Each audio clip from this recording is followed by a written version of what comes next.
Hey everybody, welcome back to the channel. Jacob Letman here. You can follow me on Instagram at jacob.letman. If you get to the end of this video and you decide that you want to make a little bit of extra money for the holiday season that's right around the corner, check out our link in the video description below for both Uber and Lyft. Also, check out Yoda Savings, which is a savings account that'll give you a much better interest rate than most any other savings accounts out there. Also, they will give you some added bonuses for saving with them, and there is no fee for withdrawing your money. All right, check those out, video description below. Now let's get on to our daily stimulus / political update video here, and the title of today's video is going to be Cautiously Optimistic. There was actually some movement in the stimulus bill talks. I know, incredible. I can confirm that there was a conversation between Speaker of the House Nancy Pelosi, who's a Democrat, and also the Treasury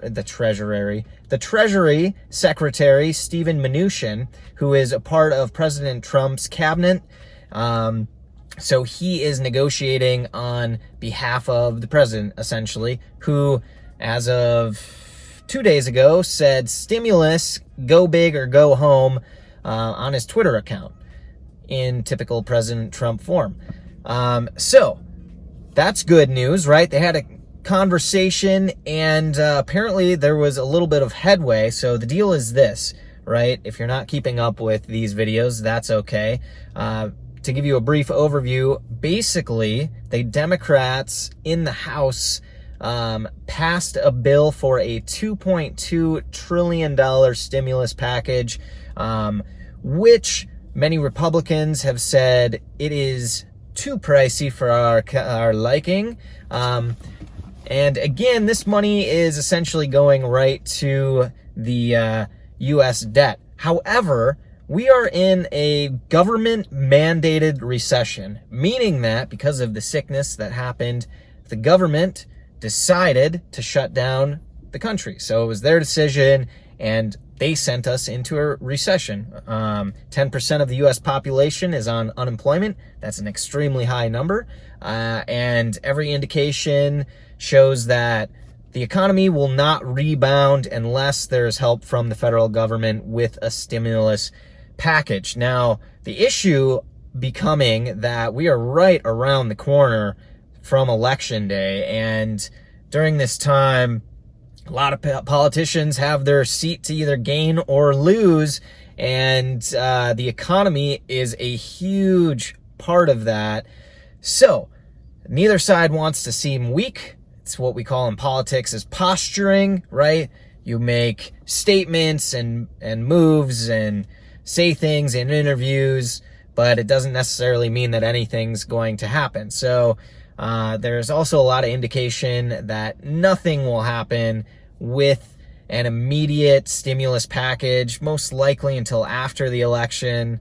I'm cautiously optimistic about that as well. Anyway, back to what actually happened today. So Treasury Secretary Steven Mnuchin and Speaker of the House Nancy Pelosi have conversed today. Apparently, President Trump told Mnuchin to offer $1.8 trillion to counter the Democrats' $2.2 trillion bill, which you're like, we're not that far off here, people. Why can't we compromise at $2 trillion? What? Doesn't seem that hard to me. Anyway, Pelosi, she seems to think that the Democrats have the upper hand in negotiations. I really don't know why. A lot of Democrats in her party also don't seem to think that she is correct with that. Let's just compromise, people. Anyway, apparently, President Trump has said to Mnuchin that, hey, you can go even bigger than 1.8 trillion, so bump that number up. I'm not worried about it.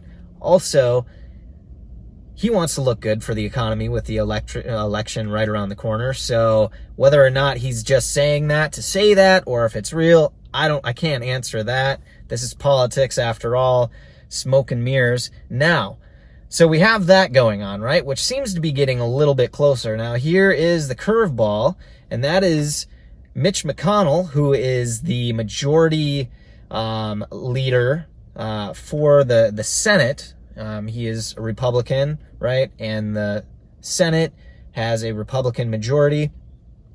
He is introducing a skinny bill, a targeted $500 billion, so $500 billion stimulus package that he's calling for a forced vote next week. That originally, there was no indication of there being any stimulus in the, I should say, stimulus checks to the American people. It is a stimulus bill, which just means that it's going to send funds to the different facets of our country that need financial assistance, which I'm like, who doesn't need financial assistance?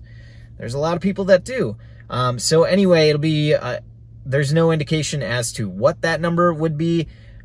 He was quoted as saying, we want to make sure that the Americans that were most affected, I think that's a lot of people, most affected by this pandemic, get some sort of stimulus check help. There's no indication as to numbers or as to who. It would be a very small bill. And so it's really interesting, right? You have President Trump, who says, go big or go home, who has given leeway to his Treasury Secretary to negotiate with Speaker of the House Pelosi, and hopefully they can meet in the middle. But then, yeah, Mitch McConnell's like, nope, we're going to keep this thing small and conservative. Now, apparently McConnell is saying that a lot of Republicans in the Senate would be against a larger bill than $500 billion. But there's no way, listen, I'm just going to tell you flat out, if they pass that in the Senate, the House is never going to pass it. It's never going to get passed for $500 billion. It's not going to help. I mean, look, Democrats don't even want to come down a $500 million. They don't want to come down from 2.2 trillion to 1.8 trillion. So they're definitely not going to be passing $500 million or $500 billion bill that's put forth by the Republicans. So cautiously optimistic is where I stand on this, right? A little bit of movement, but not much. Also, I should note that President Trump, when being asked about Mitch McConnell and him having a skinny bill, what he would do about that, and President Trump says that he will lean on Mitch McConnell to alter that. Mitch McConnell saying probably not. So, kind of deadlocked still, but things are getting a little more interesting.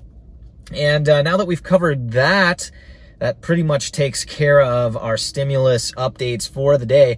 I want to just say this, when it comes to, I want to put in my 2 cents when it comes to politics in America.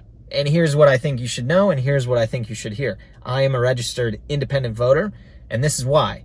Because politics, we have Democrats, we have Republicans, right? Red, blue, black, white. Not literally color of races. Anyway, politics, not black and white.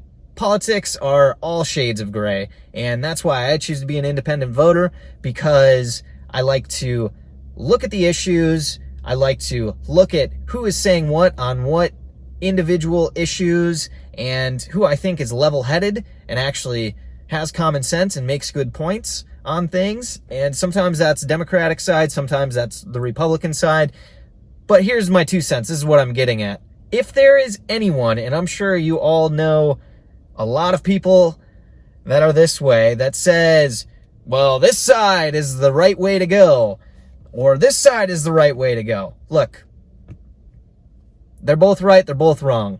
Voting Democratic or Republican comes down to your personal values, right? If you are someone that lives up in Montana and you are religious and you are wealthy, you're most likely going to be Republican, okay? That just goes along with your values. If you're someone that lives in an inner city, if you're a single mom with kids that needs financial assistance from the government, and let's just say you're pro-choice, and you're most likely going to be a Democrat. That's in line with your values. Neither are wrong, okay? just so that we can understand and have a little bit of appreciation for the other side and other people. Nobody's necessarily wrong. In some instances, there are probably good ways to do things and bad ways to do things, okay, and individual issues. We won't get into that. But what I'm saying is, there's a lot of noise on social media about things all over the internet. There's a lot of not necessarily right or wrong, but there are different value sets. And so think about that as you're reading all of the political talk on social media. All right, I'm Jacob Letman. That's my 2 cents for today. Today, that's your stimulus and political update, and I'll get back to you guys tomorrow with more. If you have any thoughts on this, questions, concerns, get at me in the comment section below. Till the next time, you guys, stay safe out there.